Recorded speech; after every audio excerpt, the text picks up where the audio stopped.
السلام علیکم ورحمۃ اللہ وبرکاتہ۔ الحمدللہ والصلاۃ والسلام علی رسول اللہ وبعد۔ موضوع ہے ہیوی ڈپازٹ کا شرعی حکم۔ دیکھیے ہمارے یہاں ہیوی ڈپازٹ کی جو ایک عام شکل ہے وہ یہ کہ ہمیں گھر لینا ہوتا ہے، مکان لینا ہوتا ہے رہنے کے لیے، تو ہم مالک مکان کو ایک بڑی رقم دے دیتے ہیں، 5 لاکھ یا 10 لاکھ۔ اس کے بدلے میں ہم اس کے گھر میں رہتے ہیں فری میں، مفت میں، یا کوئی چھوٹا موٹا کرایہ بھی طے کر دیتے ہیں۔ تو یہ شکل ہے ہمارے یہاں ہیوی ڈپازٹ کی ایک، اسی کو لے کر ہم بات کریں گے۔ دیکھیں اگر ہم اختصار کے ساتھ اس کا حکم بیان کریں تو یہ حرام اور ناجائز ہے۔ وجہ کیا ہے؟ کیونکہ اس میں سودی معاملہ ہے، سودی عقد ہے۔ ایسا کیوں؟ تو اس کی تھوڑی سی تفصیل ہم دیکھتے ہیں۔ اس کو سمجھنے کے لیے 3 چیزوں کو آپ سمجھ لیں۔ قرض کس کو بولتے ہیں، سود کس کو بولتے ہیں، اور یہ جو ڈپازٹ ہے اس معاملے میں اس کی حیثیت کیا بنتی ہے، اس کی حقیقت کیا ہے۔ دیکھیے قرض کس کو بولتے ہیں؟ دفع المال لمن ينتفع به ويرد بدلہ۔ آپ کسی کو مال دیتے ہیں، پیسہ دیتے ہیں جس کو وہ یوز کرے گا، فائدہ اٹھائے گا اور بعد میں آپ کو لوٹائے گا، تو اسی کو بولتے ہیں قرض۔ یہ ذہن میں رکھیں کہ آپ نے کسی کو پیسہ دیا جو آپ کو واپس لینا ہے، اور وہ پیسہ رکھے گا نہیں، استعمال کرے گا وہ، اور بعد میں آپ کو دے دے گا اس کا بدل۔ تو یہ ہے قرض۔ سود کیا ہے؟ کل قرض جر منفعۃ فہو ربا۔ اس معاملے میں سود یہ ہے کہ ہر وہ قرض جو ابھی میں نے آپ کو بتایا قرض، اس میں اگر نفع کی شرط رکھی جائے کہ ہم نے آپ کو قرض دیا ہے، اب اس کے بدلے میں ہم کو نفع چاہیے، یا تو صراحت کے ساتھ بول دیا جائے یا ایسا کوئی عرف ہو کہ اس کے بدلے میں یہ چیز لازمی طور پہ دی جاتی ہے، لی جاتی ہے، تو پھر یہ سود ہے۔ ہر وہ قرض جو لازمی طور پر آپ کو نفع دلائے، جس کے ساتھ نفع مشروط ہو کہ اس کے بدلے ہمیں یہ ملنا چاہیے یا انڈرسٹوڈ ہو کسی بھی طرح سے، تو وہ قرض ہو جائے گا سود۔ ٹھیک ہے۔ اب تیسری چیز ہے ڈپازٹ۔ یہ جو ہم گھر لیتے ہیں اور اس کو جو ہم پیسہ دیتے ہیں، بہت بڑی رقم دیتے ہیں، 5 لاکھ 10 لاکھ، یہ اصل میں کیا ہے؟ ہم جو اپنی زبان میں بولتے ہیں کہ ڈپازٹ ہے، یہ سیکورٹی کے لیے ہے، کیونکہ گھر میں اگر وہ کچھ نقصان کرتا ہے، لائٹ فین توڑتا ہے یا کرایہ نہیں دیتا ہے، بھاگ جاتا ہے، تو ہم ریکوری کیسے کریں گے؟ تو دیکھیے اگر بہت زیادہ لاس کے چانسز ہیں تو کیا کرے گا؟ آپ کا 2-3 بلب توڑ دے گا، پنکھا توڑ دے گا، 3-4 مہینے کا کرایہ نہیں لے گا، تو بہت بڑی اگر رقم بنتی ہے ضمانت کے لیے تو وہ 1 لاکھ بنتی ہے۔ اس سے زیادہ یعنی نارمل جو گھر ہے، بڑے بڑے مہنگے گھر ہیں تو اور ہو سکتی ہے، تو نارمل جو ہمارے یہاں گھر ہوتے ہیں 1 لاکھ روپیہ بہت ہے، لیکن آپ 1 لاکھ نہیں لے رہے ہیں، آپ 10 لاکھ لے رہے ہیں، تو یہ ڈپازٹ تھوڑی ہے، یہ ضمانت تھوڑی ہے۔ یہ 10 لاکھ آپ کیوں لے رہے ہیں؟ یہ 10 لاکھ اس لیے لے رہے ہیں کیونکہ آپ اس کو استعمال کریں گے، بعد میں اس کو لوٹا دیں گے، اور یہی قرض ہے کہ آپ کسی سے پیسہ لیں استعمال کرنے کے لیے اور بعد میں اسے آپ لوٹا دیں۔ تو یہ جس کو ہم ڈپازٹ بول رہے ہیں، اس میں ایک تو یہ ہے کہ آپ جو ضرورت ہے جس کو مینشن کر کے آپ لے رہے ہیں وہ اس کے موافق رقم نہیں ہے، بہت زیادہ آپ لے رہے ہیں، اور دوسری چیز آپ اس کو استعمال بھی کریں گے، اس لیے یہ قرض کی شکل بن جاتی ہے۔ یہ ڈپازٹ نہیں ہے، یہ ضمانت نہیں ہے، یہ قرض ہے۔ ضمانت کی 1 لاکھ کافی تھا، لیکن اتنا زیادہ آپ نے لے لیا، پھر اس کو آپ استعمال بھی کریں گے، بعد میں اس کو لوٹائیں گے، تو اس کی شکل بنتی ہے قرض۔ شریعت کا جو حکم لگتا ہے نا، وہ ہمارے دیے ہوئے ناموں کو دیکھ کے نہیں لگتا ہے کہ ہم نے کسی چیز کا کیا نام دیا ہے، اب وہ نام بدل کے آپ اس کو حلال کر دو، نہیں، اصل میں وہ چیز ہے کیا، حقیقت میں وہ ہے کیا، پہلے اس چیز کی تکیف ہوتی ہے، اس کی کیفیت کیا ہے، اس کی شکل و صورت کیا ہے، اسی حساب سے اس کا حکم لگتا ہے۔ تو یہ جو ڈپازٹ ہم دیتے ہیں، جس کے بدلے میں ہم گھر لیتے ہیں، یہ قرض ہے، اور قرض کے بدلے میں یہ جو ہم کیا لے رہے ہیں، یہ جو گھر استعمال کر رہے ہیں فری میں، یہ ہو جاتا ہے سود۔ تو یہی ہے کل قرض جر منفعۃ فہو ربا۔ ہر وہ قرض جس کی شرط یہ ہو کہ آپ کو نفع دلائے تو وہ کیا ہو جائے گا؟ سود ہو جائے گا۔ تو اس بنیاد پر یہ چیز حرام ہے۔ ہیوی ڈپازٹ پہ گھر لینا، فلیٹ لینا، یہ حرام ہے، کیونکہ آپ قرض کے بدلے میں نفع لے رہے ہیں، قرض کے بدلے میں آپ فائدہ لے رہے ہیں۔ ٹھیک ہے، یہ وجہ ہے۔ آگے بڑھتے ہیں۔ اب 1-2 شبہات ہیں، اس کا ازالہ پیش کر دوں۔ دیکھیے کچھ لوگ کہتے ہیں کہ یہاں پہ بھائی دونوں راضی ہیں، یعنی مالک مکان جو دینے والا ہے مکان اور جو لینے والا ہے، دونوں راضی ہیں، تو پھر آپ کو کیا پرابلم ہے؟ بھائی مسلمان کے لیے کافی نہیں ہے کہ 2 لوگ کسی معاملے میں راضی ہوں، اللہ بھی راضی ہونا چاہیے اس معاملے سے۔ اگر اللہ راضی نہیں ہے، اللہ کی شریعت کے مطابق وہ نہیں ہے، تو پھر 2 لوگوں کا راضی ہونا کافی نہیں ہے۔ دیکھیے لڑکا لڑکی زنا کاری کرتے ہیں، ہر جگہ ریپ نہیں ہوتا، دونوں اپنی مرضی سے زنا کرتے ہیں، تو حلال تھوڑی ہو جائے گا؟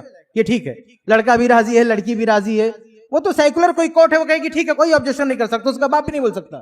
لیکن اسلام میں تھوڑی چلے گا کہ لڑکا بالغ ہے راضی ہے، لڑکی بالغ ہے راضی ہے تو اب جو چاہے کرے. نہیں، اسلام کا اپنی ایک شریعت ہے، اپنا ایک حکم ہے. تو یہ جو لوگ کہتے ہیں کہ دونوں راضی ہیں، تو یہ مسلمان کے لیے اصول نہیں ہے کہ دونوں راضی ہیں، تو کہیں بھی دو لوگ راضی ہوں تو اس کو آپ جائز کہہ دو.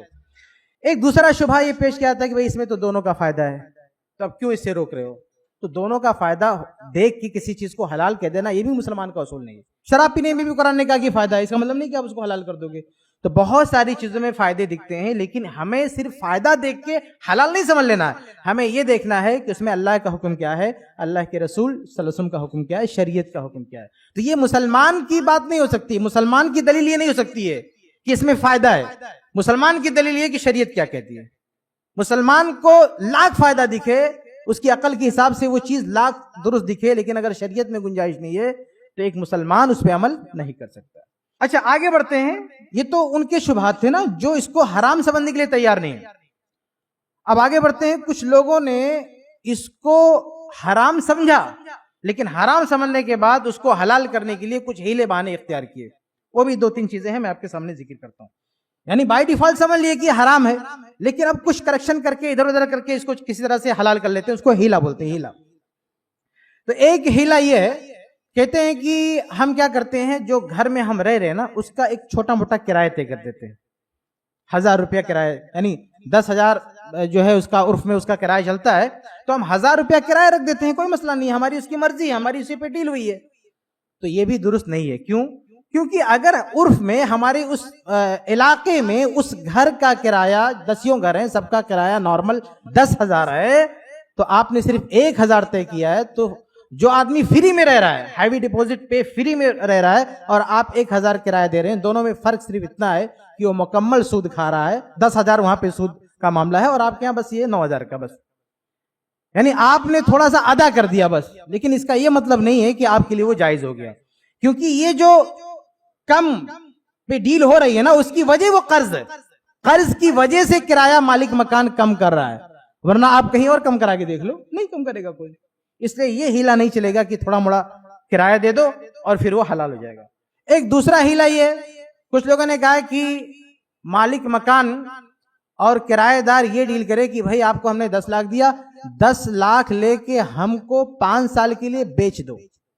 یہ فتویٰ بھی انٹرنیٹ پہ ہے، آپ نے پڑھا بھی ہوگا شاید، کہ 5 سال کے لیے یہ گھر ہم کو بیچ دو، میں اس کا مالک ہو گیا، ہم کو آپ نے تملیک دے دیا، کچھ سب ہو گیا. اب 5 سال کے بعد اسی رقم میں آپ کو دوبارہ یہ گھر بیچ دوں گا.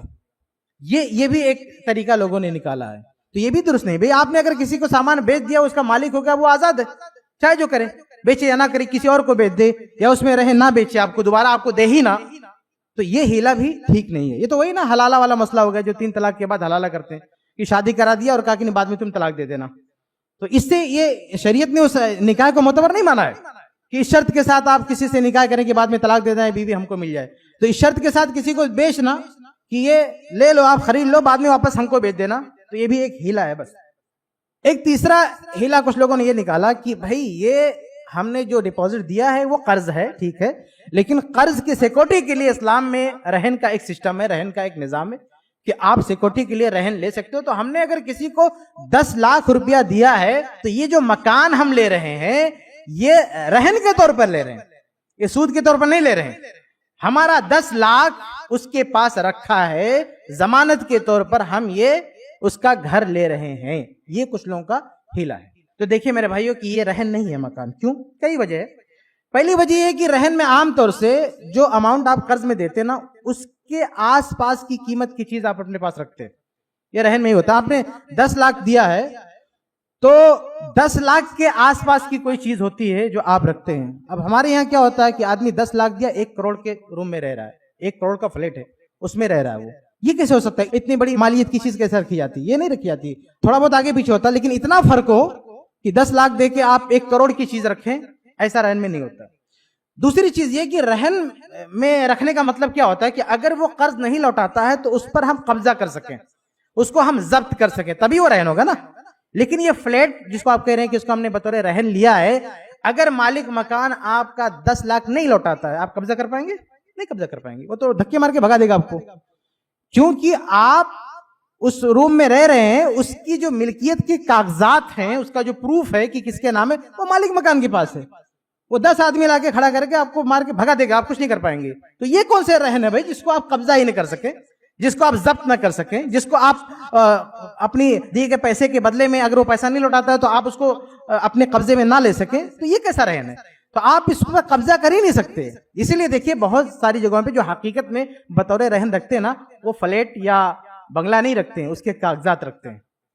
اب اسی دنیا میں آپ دیکھ لیں، اسی بامبے میں دیکھ لیں، بہت ساری جگہ سودی ایسا قرضہ ہوتا ہے تو رہن کے طور پہ، ضمانت کے طور پہ پیپر سے رکھتے ہیں. پیپر، فلیٹ کا پیپر، گھر کا پیپر وہ رکھتے ہیں. اس کو مانا جاتا ہے کیونکہ اگر آپ نے نہیں رقم لوٹایا تو وہ پیپر ضبط کر لیں گے، وہ ان کی ملکیت کا دعویٰ کر لیں گے. لیکن یہاں مالک مکان کے بعد کاغذات ہے، اونرشپ اس کے پاس ہے، آپ صرف رہ رہے ہو، 2 جوتا مار کے آپ کو نکال کے باہر کر دے گا، آپ کچھ نہیں کر پاؤ گے. تو اس لیے یہ رہن نہیں ہے. اور اگر ہم بالفرض یہ مان بھی لیں کہ چلو یہ رہن ہے، مان بھی لیں، تو پھر شریعت میں اس کی گنجائش نہیں ہے نا کہ قرض کے بدلے میں آپ نے رہن لیا تو آپ اس کا استعمال کریں. آپ کیوں استعمال کریں گے اس کو؟ یعنی رہن کا استعمال آپ کیوں کریں گے؟ شریعت میں اگر ایکسپشن ہے تو صرف جانور وغیرہ کے مسئلے میں، کہ اگر کسی نے قرض دے کر جانور لیا ہے تو جانور کا ایکسپینسز جو وہ برداشت کرتا ہے، اس کا جو نفقہ ہے، اس کا جو خرچ وہ اٹھاتا ہے، تو اس کے بدلے میں یہ گنجائش ہے کہ بھئی چلے جانور ہے اس کا دودھ پی لے یا اس کی سواری کر لے. اتنی گنجائش دی گئی ہے شریعت میں. لیکن یہ معاملہ کس کے ساتھ ہے؟ یہ معاملہ جانوروں کے ساتھ ہے. عام دوسری اشیاء، دوسری چیزیں اگر بطور رہن کوئی رکھے گا تو اس کو استعمال نہیں کر سکتا ہے. شریعت میں اس کی گنجائش نہیں ہے. تو یہ جو گھر آپ لے رہے ہیں یہ کوئی جانور نہیں ہے جس پہ آپ کو خرچہ دینا پڑتا ہے. اس لیے یہ بہانہ بھی نہیں چلے گا کہ ہم جو ہے خرچہ کر رہے ہیں اس لیے ہم اس کو جو ہے لے رہے ہیں. کچھ لوگ یہ بھی کہتے ہیں کہ اس کا جو مینٹیننس آتا ہے نا، اس کو جانور سے کیسے مشابہ قرار دیتے ہیں کہ جانور میں دیکھیے چارہ دینا پڑتا ہے اور گھر کا مینٹیننس دینا پڑتا ہے. تو یہ ہم جو ہے چونکہ مینٹیننس دے رہے ہیں گھر کا، اس لیے ہم جو ہے اس کو استعمال کریں گے. دیکھیے یہ جو مینٹیننس کی آپ بات کر رہے ہیں، یہ مینٹیننس وہ مالک مکان بھی دے سکتا ہے. جانور میں کیا ہوتا ہے، آپ جانور لے آئے، اب جس کا جانور وہ آپ کے گھر پہ آ کے اس کو نہیں کھلائے گا. لیکن یہ جو مینٹیننس ہے روم کا، مالک مکان وہ بیٹھے بیٹھے پیسہ بھیج سکتا ہے، کوئی مسئلہ نہیں ہے. ایسا بھی نہیں ہے کہ وہ ایک سال کا مینٹیننس دے سکتا ہے، بعد میں بھی دے سکتا ہے. یعنی اس کے پاس پورے 50 راستے ہیں. یہ آپ کو کس نے مجبور کیا ہے کہ نہیں جو رہے گا وہی مینٹیننس دے گا، دوسرا نہیں دے سکتا؟ مالک مکان کبھی بھی دے سکتا ہے. تو اس میں آپ کے اوپر کوئی بوجھ نہیں. ایسا نہیں ہے کہ وہ روم ختم ہو جائے گا، جل جائے گا، راکھ ہو جائے گا اگر آپ نے مینٹیننس نہیں دیا تو. ایسا کچھ بھی نہیں ہے. اس لیے یہ بہانہ بھی نہیں چلے گا. تو خلاصہ یہ ہے میرے بھائیوں کہ یہ جو ہیوی ڈپوزٹ پہ جو ہم گھر لیتے ہیں یا دیتے ہیں یہ حرام ہے، یہ سودی لین دین ہے. اس لیے ہمیں اس سے بچنا چاہیے. ہم اس کو کوئی بھی نام دے دیں، ڈپوزٹ نام دے دیں، کوئی بھی نام دے دیں، اس سے یہ چیز حلال نہیں ہو جائے گی. اس لیے ہم کو بچنا چاہیے. نہ تو دینا چاہیے ڈپوزٹ پہ اور نہ لینا چاہیے. اس سے بہت سارے نقصانات ہوتے ہیں. بہت سارے لوگ ایسے ہیں نا جنہوں نے ڈپوزٹ پہ دے دیا گھر، اس کے بعد میں اس کو واپس لے ہی نہیں پاتے. یعنی 10 لاکھ لیا، وہ خرچہ ہو گیا، اب بیچارہ 5-6 سال اس کو خالی نہیں کرا پا رہا ہے کیونکہ وہ پیسہ نہیں دے پا رہا. ایسے کئی لوگ پھنسے. میں نے ایک بار کچھ لوگوں سے مشورہ کیا کہ میں جب کوئی گھر کرائے پہ لیتا ہوں 2 سال بعد خالی کرا دیتا ہے، تو ایسا کیا طریقہ ہے کہ وہ خالی نہ کرا پائے جلدی؟ 5-6 سال کے لیے ہم کو رہنے دے. ہم کو مشورہ دیا گیا کہ آپ ہیوی ڈپوزٹ پہ لے لو، وہ پیسہ دے ہی نہیں پائے گا تو آپ کو خالی نہیں کرائے گا. تو یہ مسئلہ ہوتا ہے میرے بھائی. آدمی پھنس جاتا ہے، پتہ نہیں اس کے کل کیا حالات ہوں. 10 لاکھ لیا، پتہ نہیں کہاں ادھر ادھر ہو گیا، تو وہ زندگی بھر جو ہے لٹکا رہے گا. ایسی بہت ساری، اسی ممبئی میں بہت ساری مثالیں میرے سامنے کہ بیچارے پھنس گئے اور پریشان ہو گئے، بہت زیادہ دکھی ہو گئے. کچھ لوگ کہتے ہیں نا دونوں کا فائدہ نہیں، بہت بڑا نقصان ہو جاتا ہے جو ہم کو نظر نہیں آتا ہے. ایک آخری بات میں بات ختم کرتا ہوں، وہ یہ کہ ایک دوسرا راستہ یہ ہے، اگر آپ کو کم کرایہ چاہیے بڑی رقم دے کے، تو اس کی شکل یہ ہو سکتی ہے کہ آپ سال بھر کا کرایہ ایک ساتھ دے دیں. سال بھر کا کرایہ آپ ایک ساتھ اس کو دے دیں، ایڈوانس پیمنٹ کر دیں.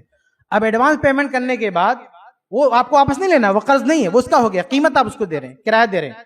اب اس میں آپ یہ گزارش کر سکتے ہیں کہ ایڈوانس میں آپ کو اتنا دے رہا ہوں ایک ساتھ، آپ کچھ کرایہ کم کر دیں. 10,000 ہے، 9,000، 8,000. زیادہ تو نہیں کم کرے گا وہ اس میں، لیکن تھوڑا بہت کم ہو سکتا ہے. یہ شکل صرف ہو سکتی ہے کہ آپ پورا ایک سال کا پیمنٹ ایک ساتھ کرایہ دے دیں اور اس میں کچھ گزارش کریں، کم کر دیں. اگر وہ کم کر دیا تو ٹھیک ہے، یہ سود نہیں، کیونکہ آپ جو دے رہے ہیں وہ اس کی اجرت دے رہے ہیں. یہ کیا ہے؟ یہ قرض نہیں ہے. تو یہ چند باتیں تھیں اس حوالے سے کہ ہیوی ڈپازٹ کا جو شرعی حکم ہے تو یہ سود ہے، اس کا لین دین جائز نہیں، اس لیے ہمیں اس سے بچنا چاہیے. السلام علیکم.